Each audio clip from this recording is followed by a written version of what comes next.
दोस्तों, मसीह लोग प्रभु यीशु को परमेश्वर का पुत्र, खुदा का बेटा कहकर बुलाते हैं और प्राचीन कलीसिया के समय में किसी को भी जीसस सन ऑफ गॉड कहने में कोई भी समस्या नहीं थी। लेकिन प्रॉब्लम स्टार्ट होती है 600 साल बाद जब इस्लाम सत्ता में आया।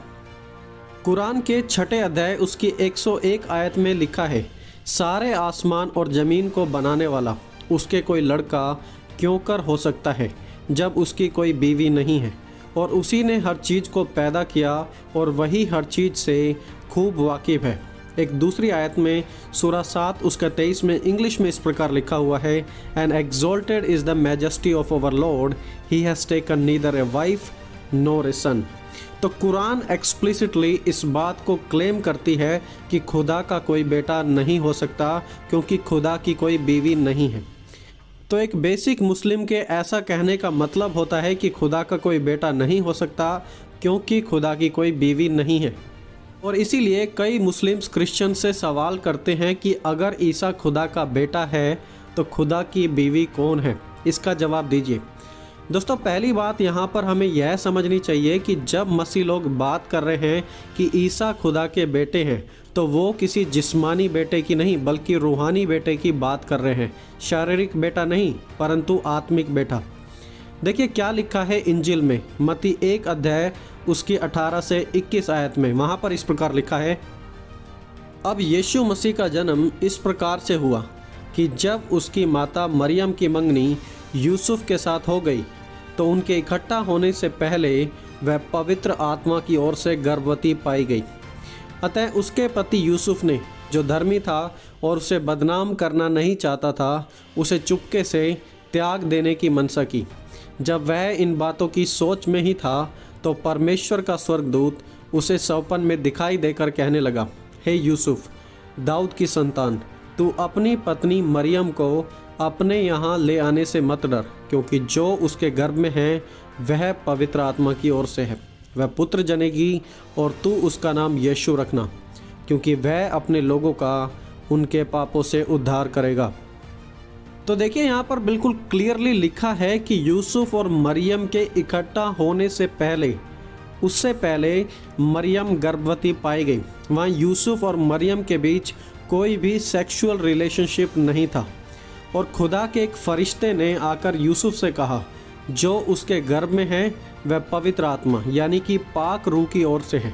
वह पुत्र जनेगी और तू उसका नाम यीशु रखना, उर्दू में हम कहते हैं ईसा रखना, क्योंकि वह अपने लोगों का उनके पापों से उद्धार करेगा।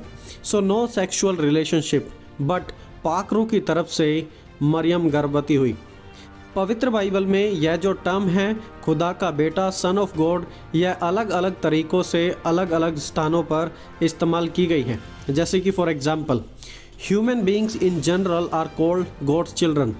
प्रेरितों के काम 17 अध्याय उसके 28वें आयत में प्रेरित पौलुस ने कहा, क्योंकि हम उसी में जीवित रहते हैं, उसी में चलते फिरते और स्थिर रहते हैं, हम तो उसी के वंशज हैं। देखिए, परमेश्वर ने हमें बनाया है, वो हमें चलाते हैं। जैसे एक पिता अपने बच्चों की रक्षा करते हैं, वैसे ही खुदा हमारी रक्षा करते हैं। अल्टीमेटली हम सभी का बनाने वाला तो खुदा ही है, इसलिए हम जनरली खुदा की संतान कहलाते हैं। Secondly, spirit beings are called sons of God. आत्मिक प्राणियों को सन्स ऑफ गॉड यानी कि परमेश्वर के पुत्र बुलाया जाता है। अय्यूब 1 अध्याय उसकी 6 आयत में हम इसके बारे में पढ़ते हैं। Thirdly, nation of Israel is called God son. Israel को परमेश्वर का बेटा बुलाया गया है। निर्गमन 4 अध्याय उसकी 22 आयत में परमेश्वर यहोवा ने मूसा से कहा, तू फिरौन से कहना, यहोवा यह कहता है कि इज़राइल मेरा पुत्र वरन मेरा पहलौठा है। तो इज़राइल देश को परमेश्वर ने अपना बेटा कहा। तो क्या इज़राइल सेक्स से पैदा हुआ था या किसी बीवी से नहीं, राइट? ये सिर्फ एक समझने का तरीका है कि इज़राइल कैसे खुदा के दिल के बहुत करीब है, और जो चीज़ खुदा के दिल के बहुत करीब है खुदा उसे अपना बेटा कहकर बुलाते हैं। चौथी बात, people who reflect God's will are called sons of God. वो लोग जो अपने जीवन के द्वारा परमेश्वर की महिमा प्रकट करते हैं वो खुदा के बेटे या बेटियां कहलाते हैं। इसका सबसे बेस्ट एग्जाम्पल हमें मिलता है मत्ती 5 अध्याय उसकी 9 आयत में, जहां यीशु ने इस प्रकार कहा था, धन्य है वे जो मेल कराने वाले हैं, क्योंकि वे परमेश्वर के पुत्र कहलाएंगे। तो देखिए, अलग अलग तरीक़ों से लोगों को सन ऑफ गॉड और सन्स ऑफ गॉड बुलाया गया है। ये सेक्सुअल रिलेशनशिप के बारे में नहीं बताया गया। फर्स्ट सेंचुरी में बेटे पिता के काम को किया करते थे, बेटे अपने पिता के काम को आगे बढ़ाया करते थे। जैसे यदि किसी का पिता बेकर है तो बेटा पिता के बाद उसी बेकरी को संभालेगा। यदि पिता कारपेंटर है तो बेटा भी कारपेंटर के काम को ही करेगा। और प्रभु यीशु ने भी तो बिल्कुल ऐसा ही किया था, वो भी तो कारपेंटर का काम करने लगे थे। तो बेसिकली फर्स्ट सेंचुरी में बेटा पिता के काम को आगे बढ़ाया करता था, पिता के जैसे काम किया करता था। और एग्जैक्टली वैसा ही यीशु ने स्वर्गीय पिता के काम को अपने जीवन से किया। देखिए, बाइबल और कुरान दोनों के अनुसार खुदा ही मुर्दों को जिंदा कर सकता है। और यूहन्ना 5 अध्याय में हम पढ़ते हैं कि यीशु ने मुर्दों को जिंदा किया।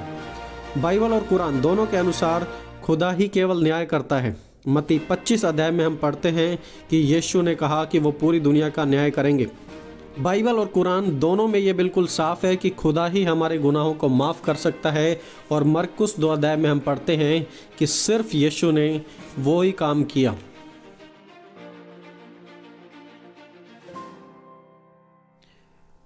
तो ओवरऑल हम कहें तो प्रभु यीशु ने वो काम किए जो सिर्फ और सिर्फ खुदा कर सकते थे। उन्होंने पृथ्वी पर परमेश्वर के काम को हमारे सामने स्पष्ट कर दिया, क्योंकि यीशु और पिता के जो एट्रीब्यूट्स और जो उनका नेचर था वो बिल्कुल सेम था। प्रभु यीशु ने कहा, इस प्रकार लिखा हुआ है, मेरे पिता ने मुझे सब कुछ सौंपा है और कोई पुत्र को नहीं जानता केवल पिता, और कोई पिता को नहीं जानता केवल पुत्र, और वह जिस पर पुत्र उसे प्रकट करना चाहे। तो Jesus as son of God, इसका मतलब यह बिल्कुल नहीं है कि खुदा ने किसी बीवी को ले लिया और उसके साथ संबंध बनाए तब यीशु को पैदा किया। ये हमारे मुस्लिम भाई बहनों को उनके झूठे नबी ने झूठा सिखाया है और कुरान में कुछ आयतें डाल दी हैं जिसकी वजह से वो लोग कंफ्यूज हो जाएं। लेकिन हम ऑलरेडी इस बात को डिस्कस कर चुके हैं आज इस वीडियो में कि कैसे बाइबल में अलग अलग लोगों को अलग अलग तरीके से सन ऑफ गॉड बुलाया गया है, and it nowhere applies sexual context. कुरान की सूरा मरियम 19 उसके 16 से 33 में इस प्रकार लिखा है कि जिब्राइल फरिश्ता मरियम के पास आया कि तुम खुदा की ओर से गर्भवती होगी। लिखा है इस प्रकार 19 के 20 में, मरियम ने कहा, मुझे लड़का क्यों कर हो सकता है। यहाँ पर मरियम बात कर रही है जिब्राइल फरिश्ते से। मरियम कहती है कि मुझे लड़का क्यों कर हो सकता है, हालांकि किसी मर्द ने मुझे छुआ तक नहीं और ना ही मैं बदकार हूँ। उसके आगे 22वें आयत में लिखा है कि जब वह खुद अपने आप गर्भवती हो गई। तो मरियम खुद ही खुद अपने आप गर्भवती हो गई।